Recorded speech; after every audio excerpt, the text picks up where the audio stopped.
तर IAEAनं यावर लक्ष ठेवणं गरजेचं आहे असं राजनाथ सिंग म्हणतात। भारत आणि पाकिस्तानमधील तणावावरून रशियाचे परराष्ट्र मंत्री सर्गेई लाव्हरोव्ह यांनी पाश्चात्य देशांवर गंभीर आरोप केलेत।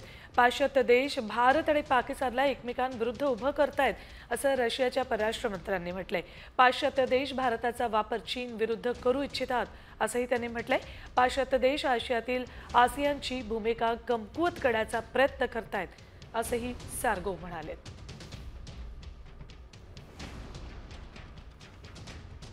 बघा काय म्हणतात रशियाचे परराष्ट्र मंत्री, पाश्चात्य देश भारत आणि पाकिस्तानला एकमेकांविरुद्ध उभं करतायत।